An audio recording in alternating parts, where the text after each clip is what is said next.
Bismillahirrahmanirrahim. Assalamualaikum warahmatullahi ta'ala wabarakatuh. Bismillah walhamdulillah. Wassalatu wassalamu ala sayyidina rasulillah. Sayyidina Muhammad ibn Abdillah. Wa ala alihi wa sahbihi man walah. Wa la hawla wa la quwata illa billah. Ashhadu an la ilaha illallah wahdahu la syarikalah. Wa ashhadu anna Muhammadan abduhu wa rasuluhu la nabiyya wa la rasula ba'dah.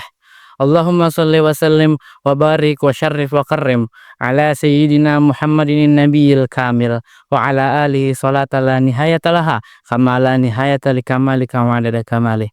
Rabbi shrah li sadri wa yassir li amri wa hlul 'uqdatam min lisani yafqahu qawli amma ba'd. Alhamdulillah, kita bersyukur kepada Allah Subhanahu wa Ta'ala yang telah memberikan kita umur panjang, sehat walafiat, serta taufik dan hidayah serta inayahnya. Berikut iman dan Islamnya bisa menghadapi bulan suci Ramadan ini, bulan yang penuh berkah ini, bulan yang dimana Allah turunkan beribu-ribu nikmatnya, bulan yang dimana Allah turunkan beribu-ribu anugerahnya, bulan yang dimana Allah turunkan beribu-ribu magfirahnya, bisa menghadapi bulan suci Ramadan ini. Semoga senantiasa Allah berikan keberkahan ini, nikmat ini sampai akhir Ramadan nanti. Tak lupa salawat serta salam kita haturkan kepada junjungan kita, Nabi kita, pemimpin kita, qudwatun kita Nabi Muhammad sallallahu alaihi wasallam, dan kepada keluarganya dan kepada para sahabatnya dan kepada kita selaku umatnya hingga yaumil akhir. Amin amin ya Allah ya rabbal alamin. Ikhwani yang dimuliakan oleh Allah Subhanahu wa Ta'ala, adanya orang hadir di bulan Ramadan ini menginginkan satu hal. Yang buruk ingin menjadi baik, yang jauh ingin menjadi dekat, yang dibenci ingin menjadi dicinta. Itu semua pastinya atas lingkup ridhonya Allah Subhanahu wa Ta'ala. Sehingga berapa banyak orang di luar sana, umat-umat manusia, khususnya umat Nabi Muhammad SAW, yang sebelum bulan Ramadan nasibnya begitu buruk. Begitu masuk bulan suci Ramadan, Allah rubah nasibnya, Allah rubah keadaannya. Sehingga sebagian ulama ada yang mengatakan bahwa menamakan bulan Ramadan ini dengan sebutan bukan hanya dengan bulan mulia, bukan hanya dengan bulan taraweh, bukan hanya dengan bulan puasa, akan tetapi ada sebagian ulama yang menamakan bulan Ramadan ini dengan bulan perubahan nasib, di mana banyak nasib hamba Allah di bulan Ramadan ini atas kesungguhannya, atas keinginannya, atas keikhlasan di dalam hatinya ingin dirubah kondisinya, maka mudah bagi Allah untuk merubah kondisinya. Ketika kita mengajak kepada diri kita yang begitu banyak dosa, begitu banyak maksiat yang kita sering melakukan, seakan-akan kita tidak bisa lepas dari dosa ini, seakan-akan kita tidak bisa tobat dari dosa ini. Di bulan Ramadan ini kata Allah apa? Nggak ada yang mustahil. Kata Allah, mudah bagi saya yang tadinya keadaanmu buruk jauh dari Allah menjadi baik dekat dengan Allah Subhanahu wa Ta'ala. Dalam kesempatan ini saya akan membahas tentang keutamaan makan sahur dan berbuka puasa. Kata Nabi SAW dalam hadisnya, beliau katakan bahwa makan sahur itu sunnah. Dan salah satu sunnahnya makan sahur apa? Diakhirkan. Ada di antara kita yang makan sahur jam 1, ditanya kenapa? Takut nggak kebangun, takut kesiangan katanya. Sebenarnya makan sahur itu harus diakhirkan. Sunnahnya diakhirkan. Sunnahnya itu menjelang subuh atau menjelang imsak. Karena apa? Karena di situ ada rahmatnya, ada cintanya Allah Subhanahu wa Ta'ala, ada kasih sayangnya Allah Subhanahu wa Ta'ala. Karena Allah tuh tahu kita nih nggak bakal kuat kalau puasa tapi nggak sahur. Kita nih nggak bakal kuat kalau kita puasa nggak makan dulu. Supaya jadi kita kalau makan sahur itu supaya kita kuat, kita santai puasanya, supaya kita lancar puasanya.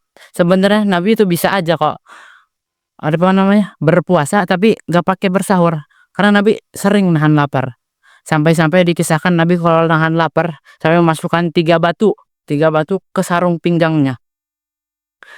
Itu makanya Nabi itu tetap sahur. Supaya apa? Supaya Nabi mengajarkan kepada umatnya dalam sahur itu ada kesunahan yang sangat utama. Jadi kalau ada orang yang berpuasa tapi nggak bersahur, dia telah meninggalkan salah satu sunnah yang paling utama di dalam berpuasa, yaitu sahur. Teringat satu hadis Nabi Shallallahu Alaihi Wasallam yang berbunyi ajrul iftar wa akhirus sahur. Segerakanlah berbuka dan akhirkan sahur. Hadis riwayat At-Tabrani. Kenapa kita harus menyegerakan puasa dan mengakhirkan ketika sahur? Karena kita harus mengikuti jejak-jejaknya Nabi. Kita harus mengikuti sunnah-sunnahnya Nabi. Karena sunnahnya Nabi ini banyak banget. Apalagi berbuka. Berbuka nih kita pertama harus makan kurma dulu. Habis itu kita minum air. Habis itu kita baca doa. Allahumma laka sumtu wa bika amantu wa ala rizqika aftartu birahmatika ya arhamar rahimin. Saya pernah mendengar ceramahnya Habib Husain Ja'far. Orang suka makan tuh biasanya suka berpuasa loh. Karena kata Nabi SAW dalam hadis riwayat Imam Muslim, beliau katakan di dalam berbuka tuh ada kegembiraan. Ada kegembiraan. Di mana kegembiraan itu membuat makanan menjadi lezat. Kenapa? Gara-gara kita memiliki rasa lapar. Orang yang suka makan tuh hebat loh. Dia bisa menunggu makanan lezat di tengah hamparan makanan-makanan yang kurang lezat atau yang gak enak.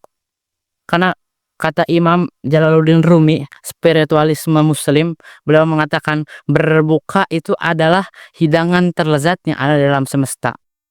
Terakhir sebelum penutup, ada satu kisah. Ini tentang menghargainya Ramadan. Ada seorang majusi, lebih baik pezina, lebih baik peminum khamar, lebih baik orang yang meninggalkan sholat, lebih baik dosa-dosa yang lain. Ini seorang majusi, dia pezina, peminum khamar, gak ninggalin sholat, lebih-lebih dari dosa-dosa yang lain. Jadi tidak menyembah Allah, dia menyembah api. Suatu ketika dia memiliki seorang anak kecil. Suatu ketika di depan rumahnya ada segerombolan orang muslim yang sedang siap-siap berbuka puasa. Ini anak jalan ke depan rumah, makan di depan orang-orang muslim yang sedang berpuasa.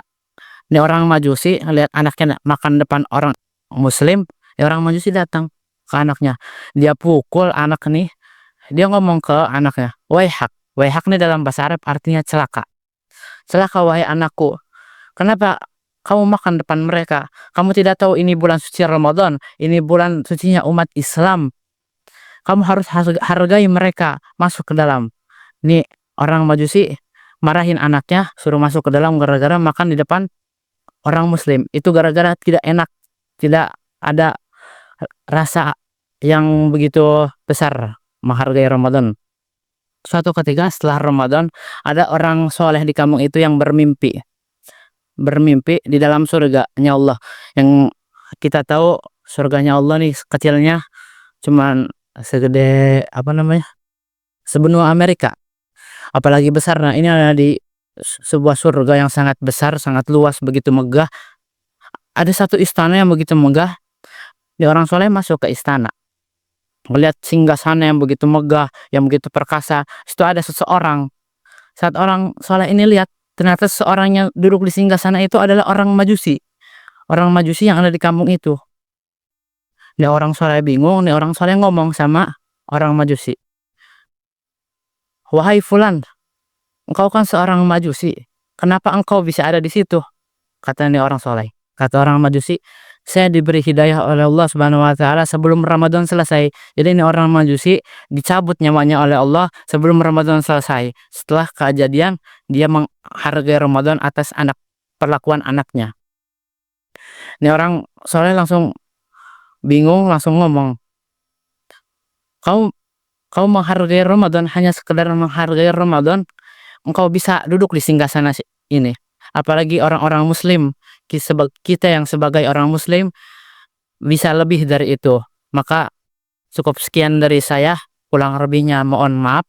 Rabbi fanfa'na bi barakatihim wahdinal husna bi hurmatihim wa amitna fi tariqatihim wa mu'afati minal fitani walhamdulillahirabbil alamin. Wassalamualaikum warahmatullahi taala wabarakatuh.